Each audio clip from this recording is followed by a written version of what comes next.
આજરોજ સમગ્ર દેશ સહિત ભરૂચમાં પણ 3 કેન્દ્રો ઉપર નીટની પરીક્ષાનું આયોજન કરવામાં આવ્યું। દેશમાં યુજી મેડિકલ એટલે કે MBBS કરવા માટે નેશનલ ટેસ્ટિંગ એજન્સી NTA દ્વારા નીટની પરીક્ષાનું તારીખ 4 મેના રોજ આયોજન કરવામાં આવ્યું હતું। આ વર્ષે દેશભરમાંથી 23 લાખ જેટલા વિદ્યાર્થીઓએ નીટની પરીક્ષા આપવા માટે રજીસ્ટ્રેશન કરાવ્યું હતું। ભરૂચમાં કુલ 3 કેન્દ્રો ઉપર પરીક્ષાર્થીઓ બપોરે 2 થી 5 કલાક સુધી ચુસ્ત પોલીસ બંદોબસ્ત અને તમામ વ્યવસ્થાઓની વચ્ચે નીટની પરીક્ષા આપી હતી। આધાર કાર્ડ સહિત બાયોમેટ્રિક વેરિફિકેશન સાથે જ વિદ્યાર્થીઓને પરીક્ષા કેન્દ્રમાં પ્રવેશ આપવામાં આવ્યો હતો। એકંદરે શાંતિમય વાતાવરણમાં ભરૂચના કેન્દ્રો ઉપર નીટની પરીક્ષાનું સફળ આયોજન કરાયું હતું। નેશનલ ટેસ્ટિંગ એજન્સી NTA દ્વારા નીટ યુજી 2025નું તારીખ 4/5/2025ના રોજ આયોજન કરવામાં આવેલ છે। ભરૂચ ખાતે કુલ 3 કેન્દ્ર છે।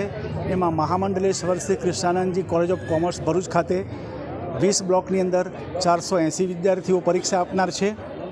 આ વિદ્યાર્થીઓને પરીક્ષા દરમિયાન કોઈ જાતની તકલીફ ન પડે તે માટે જિલ્લા વહીવટીતંત્ર અને પોલીસ તંત્ર દ્વારા વ્યવસ્થા કરવામાં આવી છે। સૌપ્રથમ વિદ્યાર્થીઓનું ફ્રિસ્કિંગ કરવામાં આવશે। કોઈપણ જાતની વસ્તુ અંદર લઈ જઈ શકે તે માટેનું ચેકિંગ હાથ ધરાશે।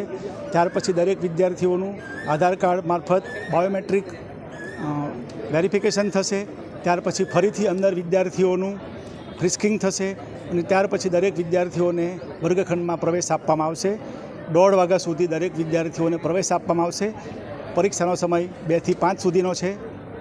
કોલેજ અને વહીવટીતંત્ર દ્વારા વિદ્યાર્થીઓ કોઈપણ જાતની મુશ્કેલી વગર પરીક્ષા આપી શકે તે માટે યોગ્ય વ્યવસ્થા કરવામાં આવી છે।